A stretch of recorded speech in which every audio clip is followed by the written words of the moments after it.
Hello, welcome to my channel. I want to say a big thank you for our returning subscribers. Thank you for watching my videos. Thank you for the likes, for your comments. I really appreciate you all. God bless you. And if you are coming across this page for the first time, I want to say a big welcome to you. Don't forget to turn on the notification bell to get notified immediately I made a post. The recipe I brought today is about making homemade bread. If you want to know how to make bread at home, even without having oven, then this video is for you.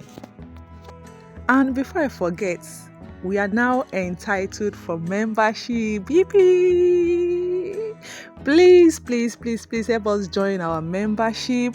No amount is too small. You can join for as low as 1,000 naira per month. Please help us join just to encourage us. Thank you in advance. Thank you. To start making our bread at home, we are starting with the wet ingredients, and that is 1 tablespoon of milk and half cup of water. To start with, we are using warm water.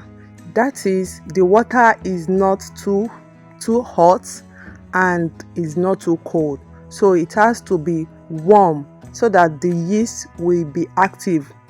So 1 tablespoon of milk, half cup of water, and 2 teaspoons of yeast.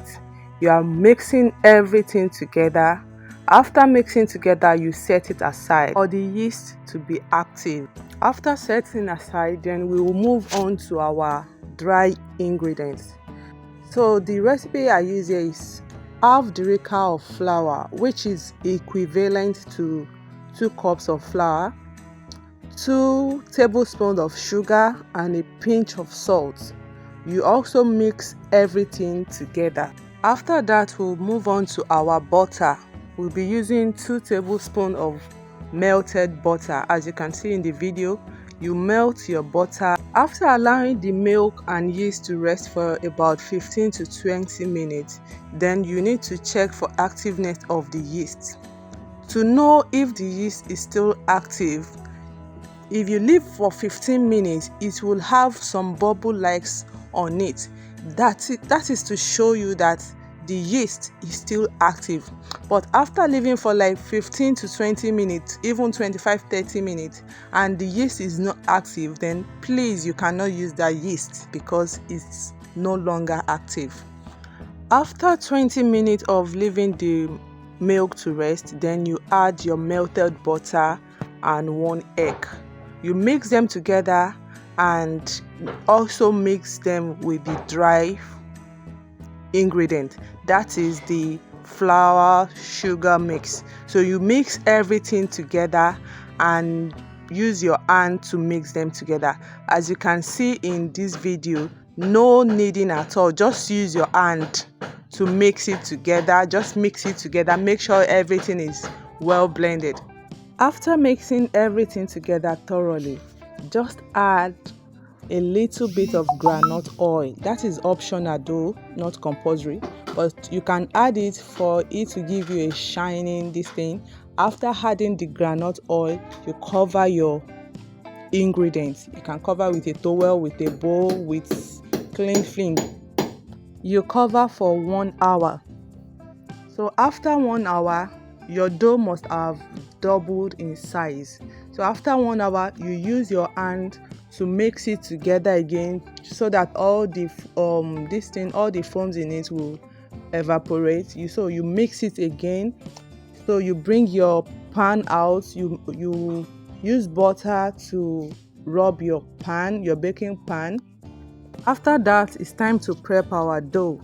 So firstly, you start by cutting it into different shapes, depends on the kind of shape you want. As you can see in the video, I divide mine into 3. So it depends on the size and the quantity of these things, of the flour you are doing. So I cut it into 3, as you can see. Then you take it one at a time by flattering your dough with a rolling pin. Shape it into your frying pan. You can decide to shape it anyhow you like, but first thing first is you must first flatten it to make it easy for you to shaping it into your desired shape. After which you fold both sides of your dough, as you can see in this video. If you follow this video carefully and you follow every steps, I assure you, you are not going to make a mistake during your own production, as I clearly state all the ingredients, no addition and no deduction from any of the ingredients. The accuracy of this video is 100%. Just follow it carefully and you won't have any regret making this recipe. After folding it into your desired shape, then you put it into your frying pan immediately. After putting in your frying pan, then you need your egg and milk mixture. By mixing 1 egg and 1 tablespoon of milk, you mix it together and use your baking brush to brush it, just to give it a smoother thing. Then you use it to rub it. After that, you put it in your oven. As you can see, you need to preheat your pot. Since we are not using oven, we are using pot. Just use salt as a base, put like stove this thing on it, and then put your dough there. Then allow it to bake for like 35 to 40 minutes, depend on how brownish you like your bread. I love brown bread, so I allow it to bake for like 45 minutes, and that is all you need to make your own bread at home. Thank you so much for watching. God bless you.